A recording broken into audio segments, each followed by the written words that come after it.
del personale per il deflusso. Raccomandiamo vivamente di rispettare le indicazioni di sicurezza fornite. Grazie della collaborazione. Ladies and gentlemen, good evening and welcome. We kindly ask you to remain seated during the show. Please remember that it is mandatory to keep your mask on while inside the halls or while moving. At the end of the show, please stay in your seat and wait for our staff to lead the way out. We warmly recommend to respect the security information provided at all times. Thank you for your cooperation.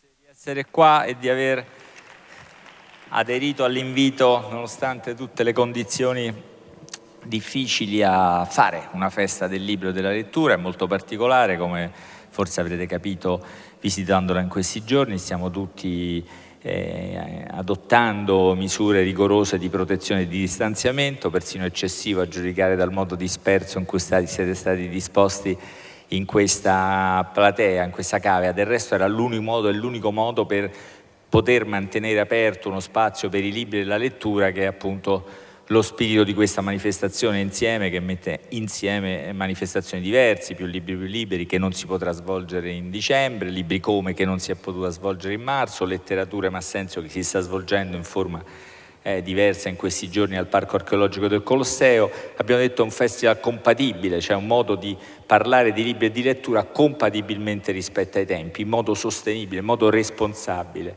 Nella responsabilità che ci siamo assunti organizzando il festival c'è naturalmente quella di garantire il massimo di sicurezza possibile, per cui vi ringraziamo per la pazienza con cui vi siete sottoposti a misure che magari in altri casi non avremmo tollerato, e c'è anche il fatto di ospitare dentro i nostri appuntamenti qualcosa che ha a che fare con lo stato d'animo, i sentimenti, le inquietudini, anche le paure con cui stiamo vivendo questo tempo. Pensiamo che anche esporre queste domande, condividerle insieme, sia in qualche modo, sia un modo di fare cultura, e che la cultura serva anche a questo, a permetterci di fare questo e magari di, se non guarire, migliorare il nostro punto di vista, darci un po' più di forza. Ne abbiamo avuto bisogno e forse ne avremo bisogno ancora. In questo spirito abbiamo deciso di mantenere la serata con Massimo Recalcati, anche se Massimo Recalcati non ha potuto raggiungere Roma per ragioni personali. So di deludere in qualche modo qualche attesa, ma so anche di proporvi l'esperienza che ora faremo con Massimo Recalcati, che ha accettato di partecipare, insomma, a distanza, qualcosa che appunto ha a che fare con lo spirito del festival e anche di questi tempi. Massimo non è venuto per ragioni personali, però dobbiamo abituarci, penso almeno per questo periodo, a eventi di questo tipo, al fatto di non poter incontrare, come è accaduto, di persona gli autori, ma poterli vedere a distanza. Ieri sera è accaduto con Salman Rushdie, devo dire l'evento non ha perso nulla della sua profondità. È anche un modo, quello che vi propongo, cioè Massimo Recalcati farà la sua lezione come previsto il gesto di Caino, prima lo saluteremo insieme, gli faremo un paio di domande anche per accoglierlo dentro questo spirito, diciamo, con cui stiamo facendo questa festa, e credo che la delusione comprensibile legata alla sua assenza possa essere temperata dall'apprezzamento per la sua generosità, nonostante delle condizioni non semplici ha accettato, se tutto funziona, di collegarsi con noi, e anche la abilità, diciamo, la qualità, la professionalità dei tecnici di auditorium che hanno permesso oggi nelle prove. Ecco Massimo, ciao. Saluto a tutti, un abbraccio. Questo è il saluto del nostro pubblico, del pubblico della Cavea. Massimo, ho spiegato, non so se eri già collegato, le ragioni personali ti hanno impedito di arrivare, ho spiegato le ragioni... Scusa, le ragioni personali è che non sto bene, sì, non a causa del Covid, ma non sto bene per altre ragioni, diciamo, e veramente io mi ero avevo organizzato tutto per essere lì con voi, ma purtroppo il corpo si è messo di mezzo, diciamo. Qui già siamo nel pieno di una conferenza di Massimo Recalcati, con questa osservazione. Sì, non ho accennato alle condizioni di salute perché ormai sai che il termine salute ha assunto una connotazione equivoca o purtroppo univoca. Diciamo, le tue condizioni di salute non hanno nulla a che fare con la pandemia. Io ti volevo ringraziare davvero per la generosità in cui, appunto, nonostante le condizioni di salute, hai accettato di partecipare, e prima di lasciarti alla conferenza diciamo prevista, il gesto di Caino. Ti volevo chiedere un paio di cose. Come spiegavo prima, nello spirito di questa festival o festa c'è anche quello di non trascurare, diciamo, il carico di sentimenti, di domande, di angoscia in certi momenti in cui tutti noi veniamo qui. Tra l'altro in queste ore questo sentimento sta crescendo, come cresce la curva dei contagi. Siccome sei intervenuto molto tempestivamente, almeno quello che ricordo, un intervento sul quotidiano, sulla Repubblica, a fronteggiare, in qualche modo anche a mostrare, a indicare la profondità del trauma che stavamo vivendo, le conseguenze che aveva su tanti aspetti che avevi anche cercato, a cui avevi anche cercato di metterci in guardia. Ti vorrei chiedere come stai vivendo questo momento, come possiamo vivere questo momento, come possiamo elaborare in questa situazione strana che per un verso non ha la gravità che aveva mesi fa, ma si prospetta come un'altra possibile sfida angosciosa. Come possiamo prepararci, come possiamo vivere, se abbiamo anche imparato qualcosa dai mesi che abbiamo vissuto. Intanto noi stiamo, diciamo, facendo un'esperienza del reale, direbbe il mio maestro Lacan, no? Che cosa significa? Significa che questo modo anche di incontrarci, di ritrovarci, di stare insieme, la necessità di portare la mascherina, di fare attenzione, il pubblico che immagino essere appunto disgregato, no? Non come sempre. Tutto questo che sta accadendo non è l'ideale. Noi non siamo ovviamente in una condizione ideale, siamo a fronteggiare un reale. E questo riguarda veramente la condizione umana della vita, se posso esprimermi in questi termini. Cioè la vita sempre ci confronta non solo con l'ideale, ma anche con il reale, cioè con quello che non va, con quello che, come nel caso del Covid, ci ha, come dire, spodestati dalla nostra posizione di onnipotenza, di controllo, di governo, e ci ha gettati in una condizione di impotenza, di inermità, con un'aggiunta che stiamo sperimentando in questi mesi, soprattutto adesso che la curva, diciamo, si è come rialzata. Stiamo sperimentando che la nostra fantasia infantile di concepire fase 1 e fase 2 come una sorta di antitesi, no? Cioè fase 1 il tempo del trauma, della chiusura, della paura, fase 2 il tempo della riapertura, fase 1 il tempo delle tenebre, fase 2 il tempo della luce, del ricominciamento, fase 1 il tempo della morte, fase 2 il tempo della vita. Ecco, stiamo sperimentando che non è proprio così, che in questa fase siamo ancora nel trauma. Come dire, ci stiamo riaprendo alla vita, stiamo ricominciando, ma siamo ancora confrontati con un intruso e siamo obbligati a fare convivenza con l'intruso. Ecco, questo mi pare un insegnamento profondo, tremendissimo di questa esperienza, cioè non avere mai un pensiero scissionista, no? Cioè da una parte la luce, dall'altra il buio, da una parte la paura, dall'altra il coraggio, da una parte il chiuso, dall'altra l'aperto. No, le cose sono sempre impastate, sono sempre mescolate. Noi dobbiamo ricominciare a vivere, dobbiamo veramente riaprirci alla vita, ma mentre siamo ancora nella condizione di un trauma che non si è esaurito. Anzi, si potrebbe dire che il trauma adesso è il ricominciamento, cioè ricominciare in queste condizioni, che non sono appunto le condizioni ideali, no? Se vuoi, anche nella rappresentazione che abbiamo visto nei mesi scorsi degli eroi, del coraggio, ma gli eroi, se pensiamo al personale sanitario, gli eroi erano anche vittime, cioè le acque si confondono sempre, lo vedremo con Caino e Abele, no? Non c'è il bene da una parte e il male dall'altra, è un insegnamento. Noi siamo obbligati a stare al buio, ma siamo, come diceva Basaglia, una frase che io cito spesso, Basaglia, il grande psichiatra che si è dedicato tutta la vita al buio della follia, diceva che si diventa uomini quando si impara a fare qualcosa col buio. E noi siamo esattamente in questa condizione, dobbiamo imparare a fare qualcosa di questo buio, come abbiamo fatto e come per esempio voi state facendo. Io vorrei essere lì appunto col mio corpo, non solo con la mia anima, in questo momento. Prima di lasciarti alla prevista conferenza, che faremo lo stesso a distanza, poi io rimarrò qui a rappresentare il pubblico, però come ha intuito Massimo, il pubblico qua davanti, devo dire, è un'esperienza piuttosto straniante, perché è come se questa cavea fossero disposti in piccoli gruppi, i famosi gruppi di congiunti, almeno spero che siate congiunti quelli che stanno vicino, ma insomma, non staremo ad indagare ora, è tardi per indagare questa cosa, molto dispersi, molto distanti. Ecco, io vorrei da te una riflessione su questo tema della distanza, che a me turba molto e che contraddice tante forme della nostra vita, per esempio quella delle feste, dei festival. I festival erano luoghi della prossimità, in cui tutti erano prossimi uno all'altro, le file generavano socialità persino, e anche la prossimità di voi autori, di voi conferenzieri con il pubblico. Questa sembra scomparsa. Facciamo, devo dire, visto che siamo in una situazione particolare, facciamo fatica a fare questo festival, un po', io almeno a viverlo, perché facciamo fatica a rispettare la distanza, in qualche modo a valorizzare la distanza quando ci sembra la negazione di quella che è la nostra socialità, di quella che è l'idea stessa di una festa del libro e della lettura. C'è un modo, secondo te, di convivere con questa sfida e di non perdere quello che di prezioso avevamo nel nostro rapporto umano ora a distanza?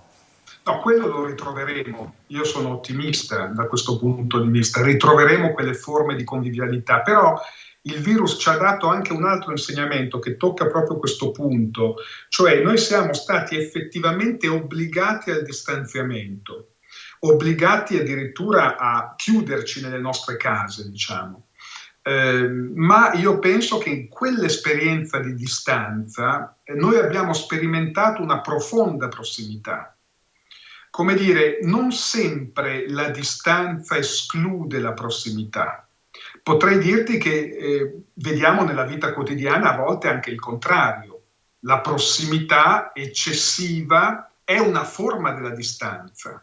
No? Adorno parlava, riflettendo nel suo modo un po' cinico a volte sui legami familiari, e diceva, ecco, l'immagine del padre con la canottiera bianca d'estate è un'immagine di una intimità alienata, no? Cioè c'è talmente tanta prossimità che appunto si è estranei l'uno all'altro. Noi abbiamo fatto col virus un'altra esperienza, cioè io mi sento presentissimo, mi sento, come dire, assolutamente prossimo alle persone che sono lì, anche se sono distante. Dovremmo, come dire, recuperare, adesso questa prendila come una battuta, un po' gli insegnamenti dei poeti stilnovisti, no? Che non potevano, come dire, appropriarsi della dama, erano obbligati a sperimentare la distanza, ma questa distanza ha generato, diciamo, versi sublimi, no? Noi siamo un po' in questa condizione al momento di rendere la distanza feconda, rendere la distanza una forma di prossimità. Va bene, questo lo verificheremo subito, perché ora a distanza ma prossimi assisteremo, parteciperemo alla tua conferenza come se tu fossi qui, davanti c'è il pubblico. Credo tu non possa vederlo, puoi vedere solo il palco, quindi io non mi allontanerò, starò qui fermo a rappresentare l'attenzione e anche credo l'affetto, vista la sfida un po' difficile che ti abbiamo chiesto, con cui il pubblico di Auditorium seguirà la conferenza di Massimo Recalcati. Sì, questo, diciamo, è la vera anomalia, no? Parlare senza vedere i volti delle persone. Mi è capitato anche di fare lezione in università a distanza e avevo davanti a me lo schermo nero. È veramente difficile, non è veramente la condizione ideale, si potrebbe dire. In questo caso ci sei tu che rimpiazzi lo schermo nero ed è già molto, diciamo. Allora io farò una conferenza più breve di quello che pensavo di fare per le ragioni che sono state dette. Anche qui partiamo da questo punto. L'ideale biblico, se lo dovessimo riassumere in una formula, è l'ideale dell'amore per il prossimo. Come dire, questa è la parola più alta che ci consegna il testo biblico, no? Ci consegna l'amore per il prossimo come nuovo comandamento che fonda l'umanità come luogo di una fratellanza. Ma in realtà il testo biblico non si apre con un inno alla fratellanza, non si apre con l'amore per il prossimo, tutto il contrario. Ed è questo per me una delle ragioni per cui studio con grande interesse la Bibbia, perché è un testo che non fa sconti, non genera retoriche, prende le cose sempre a partire dal reale. E qual è il reale con cui si apre la storia dell'uomo nel racconto biblico? Certamente prima c'è la luce, la grande luce da cui si genera il mondo dalle tenebre, ma dopo il gesto mitico della creazione e dopo l'uscita dall'Eden di Adamo ed Eva, il primo evento che caratterizza la storia dell'uomo è l'evento di un fratricidio. Quindi è l'evento, il gesto, diciamo così, terribile della mano del fratello che uccide il fratello. Quindi, diciamo, noi entriamo nella storia dell'umanità non attraverso l'amore per il prossimo, non attraverso l'amore, ma attraverso l'odio. E in questo senso io dico che il testo biblico non fa sconti, bisogna passare dal buio dell'odio prima di dire qualcosa di sensato, diciamo, di sensato sull'amore. E tra l'altro, se si osserva così anche da un punto di vista panoramico il testo biblico, ogni volta che noi abbiamo a che fare con fratelli, abbiamo a che fare con disastri, no? Abbiamo a che fare con lotte all'ultimo sangue. Giacobbe e Esaù è una coppia di fratelli che inizia la loro lotta fratricida addirittura nel ventre della madre. E sappiamo anche che i fratelli svendono Giuseppe, il più piccolo, perché non sopportavano, diciamo così, la sua originalità e il fatto di essere privilegiato dal padre. Sappiamo anche che i fratelli di Gesù, fratelli spirituali, Giuda, Pietro, lo tradiscono nel momento più difficile della sua vita. Quindi, diciamo, i rapporti, la fraternità non è un dato di partenza, questo mi pare il punto. La fratellanza non è un dato di natura, è qualcosa che appartiene alla storia dell'uomo, ma che implica, come la vicenda di Caino ci insegna, una difficilissima costruzione, perché all'origine è l'odio. Questo lo dice anche Freud, l'ebreo Freud, grande conoscitore del testo biblico. Ricordo che per i suoi 18 anni gli viene regalata l'edizione, diciamo, più prestigiosa allora della Bibbia, e io penso che quando Freud formula questa tesi, che ora commenterò molto rapidamente, cioè che l'odio viene prima dell'amore, ha in mente sicuramente la scena con cui si apre il racconto biblico, cioè il gesto del fratricidio. Prima è l'odio. Allora la domanda è: perché prima è l'odio? Perché l'odio, diciamo, è più antico, dice Freud, dell'amore? Allora qui dovremmo, anche questo lo faccio rapidamente, distinguere due anime fondamentali dell'umano. Da una parte l'anima che Nietzsche definirebbe l'anima marina, cioè la passione umana per il mare. Passione per il mare vuol dire passione per l'aperto, passione per la libertà, passione per l'orizzonte che si dilata, passione per lo sconosciuto, passione per l'ignoto, passione per lo sconfinamento. Noi abbiamo nell'Occidente una grande figura che incarna, no, questa passione umana per l'aperto, ed è Ulisse, l'Ulisse omerico. Ulisse è l'uomo che non teme lo straniero, non teme di incontrare il lotofago, il ciclope, la maga Circe, popolazioni bizzarre, strambe, minacciose. Ulisse non ha paura di sconfinare, anzi pensa in fondo che l'essenza dell'umano consista sempre nell'oltrepassare il limite, no? È la hybris di Ulisse che Dante gli rimprovera. Ebbene, se però questa è l'anima marina, cioè l'anima che vive l'ignoto come un oggetto di passione, vive l'aperto come il luogo ideale di realizzazione della propria libertà, l'umano come fatto per viaggiare, se posso dire così, no? E quindi il viaggio come esperienza della libertà. Ecco, questa è una delle due anime dell'umano, l'anima appunto, chiamiamola marina per intenderci. Ma a fianco a questa dobbiamo convocare subito una seconda anima, che è l'anima securitaria, potremmo dire. Possiamo anche usare una parola per noi italiani più netta, più decisa, l'anima fascista dell'umano. Qui uso la parola fascista senza riferirmi, diciamo, al periodo storico del fascismo, ma l'anima securitaria e l'anima fascista è l'anima che non punta allo sconfinamento, quindi all'incontro con l'ignoto, all'incontro con lo sconosciuto, ma che teme l'incontro con l'ignoto e lo sconosciuto e dunque rafforza il confine, chiude il confine. Se l'anima marina è l'anima che ama il mare, l'anima securitaria o fascista è l'anima che vive l'altro, lo straniero, come un intruso. Lo diceva molto bene in una conferenza pubblicata postuma Umberto Eco, no? Quando diceva l'essenza del fascismo è considerare l'altro come un intruso e dunque vivere l'altro come il luogo di una minaccia potenziale.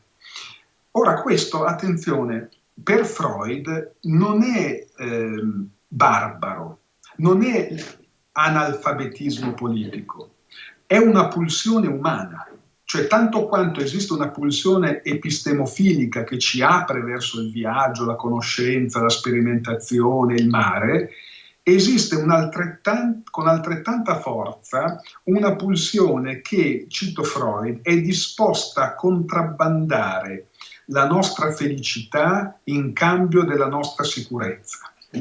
Allora, questa pulsione, ripeto, sottolineo, non dobbiamo guardarla dall'alto al basso, come se si trattasse di un moto, diciamo così, semplicemente analfabeta, arcaico dell'uomo. No, appartiene all'uomo. Cioè l'uomo tende come dire, a difendere i propri confini. Lo dice molto bene Canetti in un testo straordinario, Massa e Potere, nelle prime pagine, quando fa questo esempio di vita quotidiana veramente, diciamo, ahimè, che cade puntuale rispetto all'esperienza che abbiamo fatto in questi mesi del Covid, quando dice Canetti, ecco, se camminiamo in un grande viale, in una città un viale affollato in una grande città, capita a volte che noi ci sentiamo urtati da chi ci appunto viene incontro, dallo sconosciuto che ci viene incontro, e in quel momento proviamo un brivido che fa sentire l'altro come minaccia, cioè ci sentiamo violati nei nostri confini. Accade sui mezzi pubblici, no? Che ci sia il contatto con lo straniero. Da questo punto di vista la paura dell'infezione, la paura del contagio è una paura profondamente arcaica che indica il fatto che qualcosa viola i nostri confini. Ora, è evidente che negli ultimi decenni, nell'ultimo decennio quantomeno, la pulsione securitaria ha trionfato sulla pulsione marina. Abbiamo assistito, diciamo, da Trump fino alla Brexit a una sorta di ritorno regressivo del muro, cioè del confine trasformato in muraglia, no? In filo spinato, in porto chiuso. Abbiamo assistito a tutti questi fenomeni che sono una degenerazione della pulsione come dire, che l'umano ha, che porta con sé a preservare i propri confini. Degenerazione perché il confine non è solo il luogo che delimita una differenza tra l'interno, l'esterno, il familiare e lo straniero, ma per Freud la funzione primaria del confine, intendo anche del confine psichico, non solo politico, è quella di consentire il transito, no? Il confine come ponte, dice Freud, il confine come membrana porosa che consente il passaggio, il transito, dunque l'incontro con lo straniero. Il confine però si ammala quando perde porosità e diventa cemento armato, no? Diventa muro. Allora lì abbiamo appunto la prevalenza della pulsione securitaria. Perché tutto questo a proposito di Caino? Perché Caino è un rappresentante mitologico fondamentale della passione per il chiuso. Caino non sopporta, diciamo così, e vedremo perché fra poco, non sopporta l'irruzione nella sua vita del fratello, cioè dello straniero, cioè di Abele. Caino è un nome dell'uno, potremmo dire, no? Dell'uno tutto solo. Perché dico che Caino è il nome dell'uno tutto solo? Lo dice il testo biblico. Eva, quando descrive Caino, dice: con Caino ho acquisito un uomo. È una formula incestuosa, commentata da diversi teologi in questo senso, cioè non dice con Caino ho avuto il mio primo figlio, dice con Caino ho acquisito un uomo. Dunque abbiamo una coppia incestuosa che si costituisce all'origine della storia dell'uomo. Caino e Eva fanno uno e Caino si sente, in quanto dobbiamo immaginarcelo, no? Primo e unico figlio al mondo, si sente l'unico figlio. Caino ha vissuto l'esperienza di essere l'unico figlio al mondo, potremmo dire, no? Di essere appunto l'unico per Eva. Ora, questo è un punto essenziale del racconto biblico, cioè ogni figlio, per certi versi, è figlio unico. Levinas dice: ogni figlio è figlio unico, non secondo la legge del numero. Vuol dire che ogni figlio per una madre è figlio unico, anche se questa madre ha 5 o 6 figli, ogni figlio è figlio unico. Caino interpreta in modo, diciamo, sbagliato l'unicità del figlio, pensando non di essere figlio unico, ma di essere l'unico figlio. Ed è per questo che l'arrivo di Abele, che viene descritto appunto come il figlio aggiunto dal testo biblico, il figlio aggiunto è l'esperienza di un'intrusione, che tutti i primigeniti hanno fatto, se posso dire così, no? Lacan parla a questo proposito proprio del secondogenito come di un trauma dell'intrusione. Si stava così bene da soli, uni, e poi arriva appunto l'altro che impone alla famiglia di ridistribuire la libido, gli affetti in un modo diverso. C'è un'esperienza di caduta, di frustrazione. Caino subisce l'intrusione di Abele, subisce di non essere più l'unico. Questo gli viene confermato da Dio in una scena che ci ricordiamo tutti, no? Quando Caino e Abele portano i loro doni a Dio, Dio mostra di gradire, di preferire quelli di Abele e respinge quelli di Caino. Il testo biblico non spiega perché, nemmeno Dio spiega perché. Noi potremmo leggerlo, diciamo così, non voglio psicanalizzare Dio evidentemente, no? Però potremmo leggere questo rifiuto dei doni di Caino come introdurre Caino al mondo del due. Come dire, non sei l'unico, non sei solo. C'è l'altro, sei nel due, non sei l'unico, non sei solo. Dunque impone a Caino un'esperienza della frustrazione che vorrebbe rompere, diciamo, la bolla incestuosa in cui Caino si trova. E dunque abbiamo qui la prima ferita narcisistica che Caino vive. È molto interessante poi entrare nei dettagli, come il testo biblico racconta la risposta di Caino al rifiuto di Dio dei suoi doni, cioè Caino si abbatte, come spesso accade, no? Abbiamo l'esperienza della frustrazione, della ferita narcisistica e abbiamo o la possibilità di abbatterci, l'abbattimento depressivo, non sono più l'unico, oppure a volte, come Fellini per esempio descrive magistralmente in una scena di Amarcord, oppure, come vedremo fra poco, l'aggressione aperta verso il fratello. C'è una scena in Amarcord dove la famiglia ha un piccolo fratellino e il fratello più grande cerca con una pietra di ucciderlo nella culla, no? A proposito del fatto che appunto la fraternità non è un dato di natura, ma l'altro è vissuto come un intruso, no? Come un pericoloso intruso. Ecco, dunque abbiamo questa prima esperienza della frustrazione che, se volete, è una prima ragione della violenza umana. La violenza umana può sorgere, sottolineo umana, perché la violenza di Caino non è una regressione al bestiale, ma in generale, quando noi siamo di fronte a crimini violenti, non siamo di fronte agli uomini che diventano bestie. Le bestie non sono mai crudeli come possono essere gli uomini.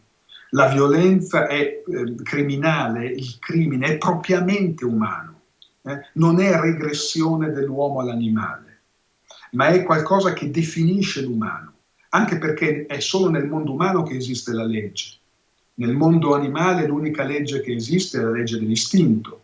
Dunque quando c'è crimine c'è sconfinamento, oltrepassamento della legge, e dunque c'è una passione per la violenza che non abbiamo nel mondo animale, no? Nel mondo animale la violenza è legata alla difesa del proprio territorio, al procurarsi il cibo, eccetera, eccetera, dunque legata a ragioni vincolate alla legge dell'istinto. Solo nell'umano la violenza può essere una tentazione, può essere una passione, cioè può essere criminale, criminogena.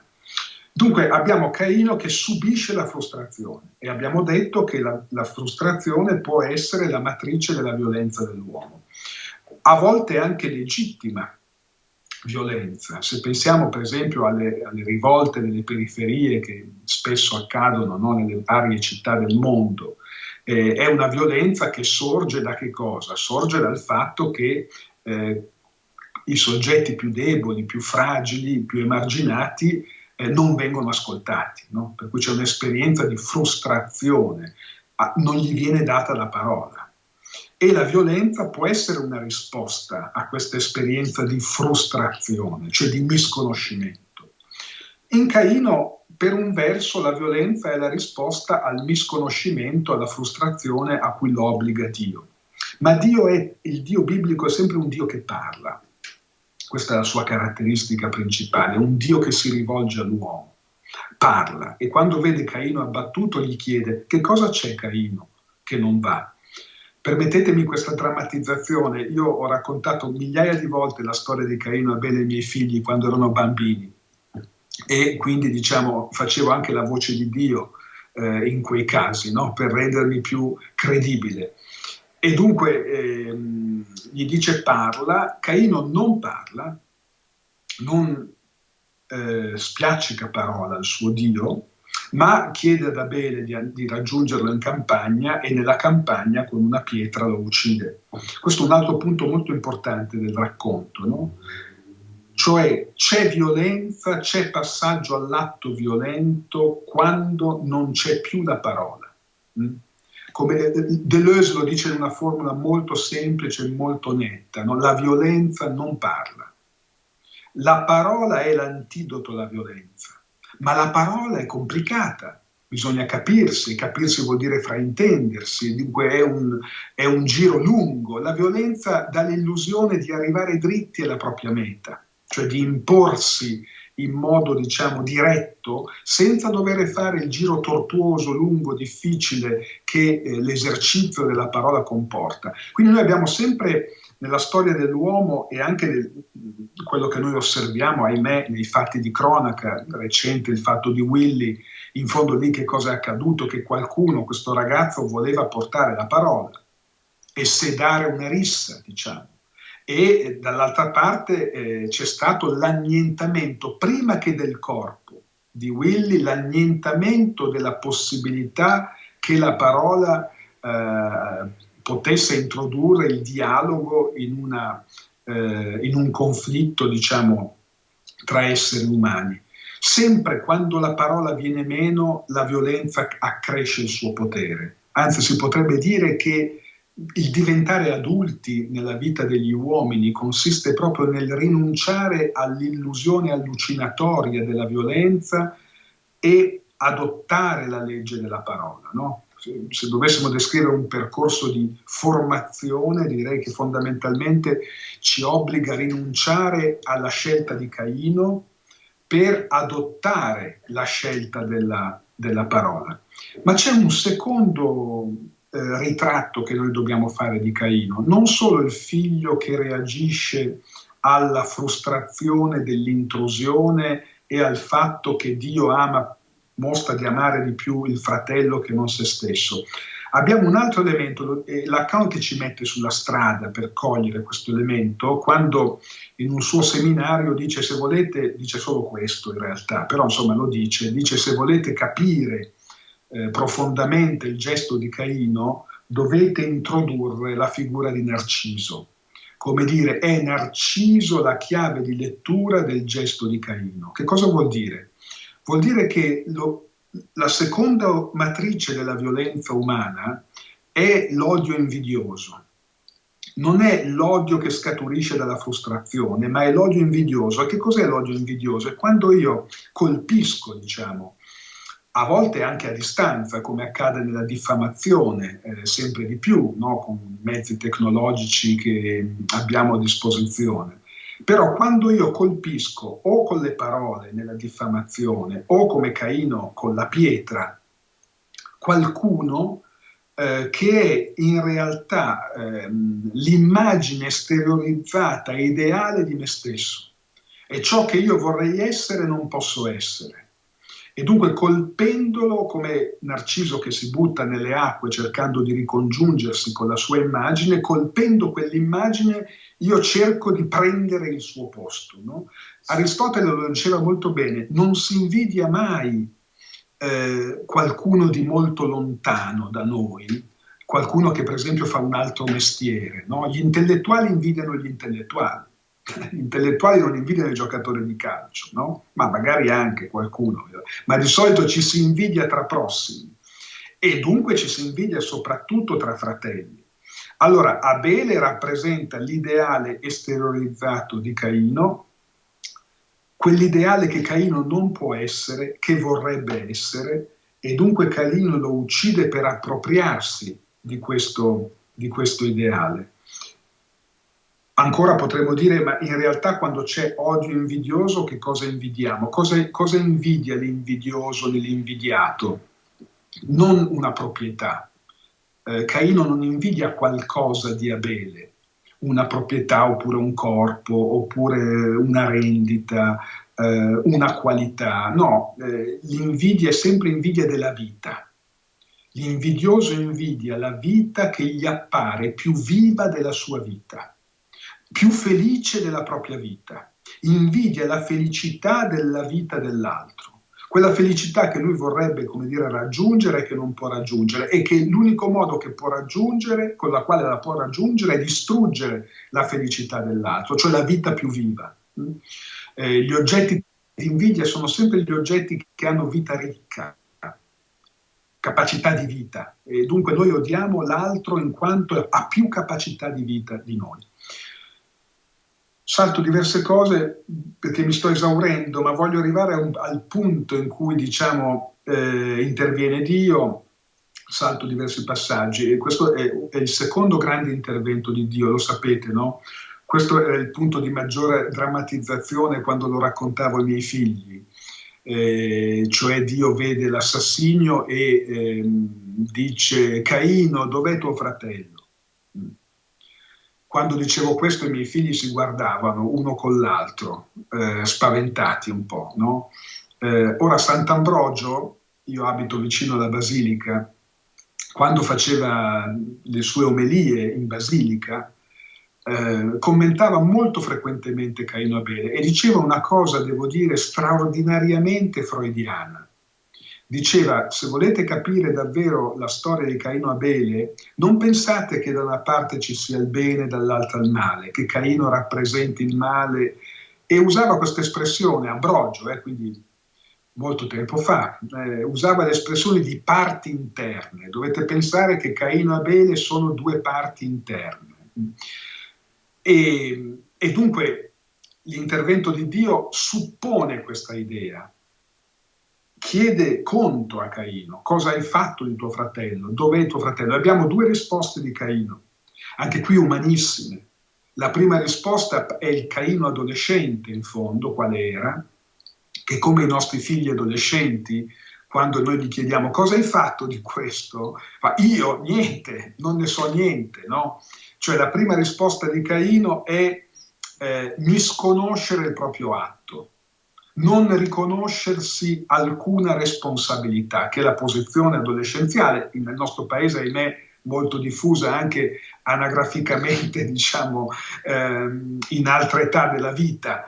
Però questa è clinicamente la risposta dell'adolescente: io non ho alcuna responsabilità nella morte di mio fratello.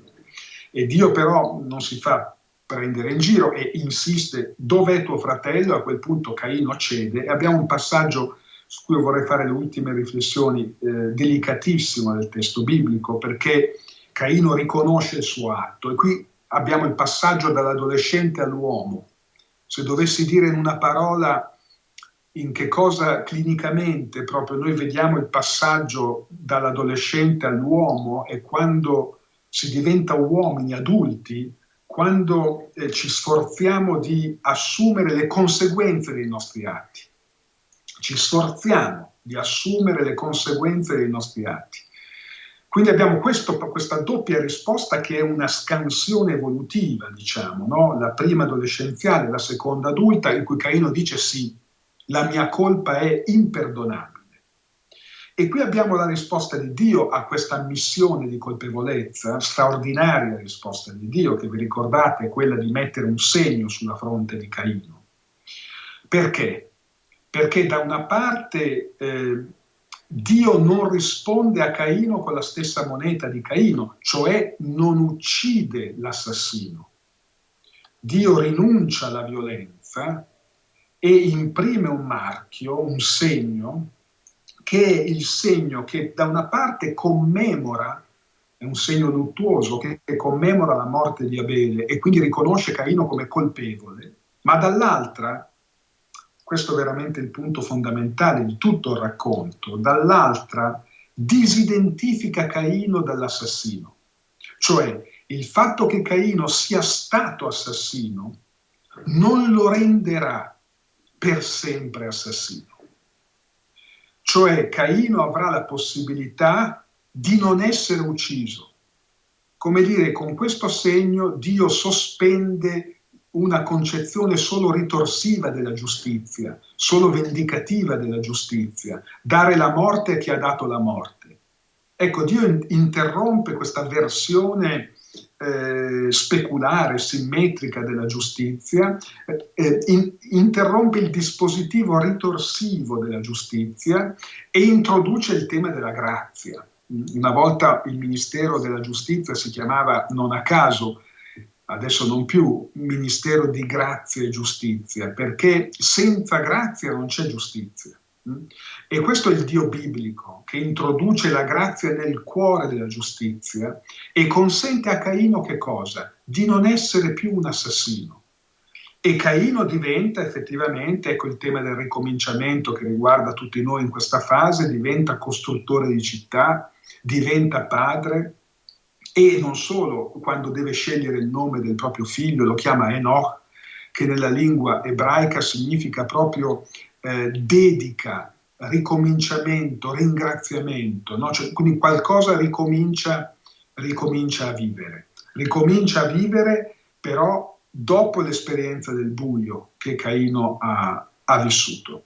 E con questo ricominciare a vivere, diciamo, con questa nuova paternità, questo nuovo inizio, Enoch, figlio della grazia, finisco il mio intervento e vi abbraccio virtualmente.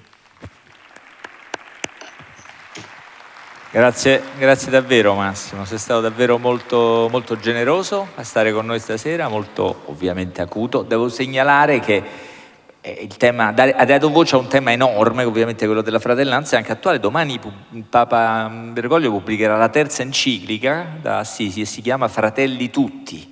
Sarà un'enciclica che toccherà questo tema dell'essere fratelli, che è un tema complesso, come abbiamo sentito, e anche poco osservato, se pensiamo che della famosa triade rivoluzionaria libertà, egalité, fraternité, di libertà e uguaglianza abbiamo discusso tantissimo, ci siamo divisi, ma della fratellanza, di cos'è proprio fraternité, non abbiamo quasi mai parlato, eppure era un terzo di quel programma rivoluzionario. Grazie davvero Massimo, penso che il pubblico di qua è particolarmente felice insomma di averti ascoltato e affezionato alla tua presenza qui.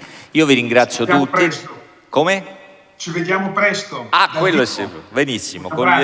Cogliamo questo accenno al presto, al ricominciamento come l'augurio finale di questa serata. Io possiamo anche salutare Massimo e liberarlo dall'immagine che lo costringe a stare fermo. E ringraziare voi, penso che sia stato istruttivo, interessante come doveva essere se Massimo fosse stato qua, Massimo Recalcati fosse stato qua, è anche un modo per verificare che siamo capaci di tenere aperti gli occhi e la mente anche quando molte cose li chiudono, per esempio ci impediscono di essere vicini, come Massimo Recalcati ci ha spiegato.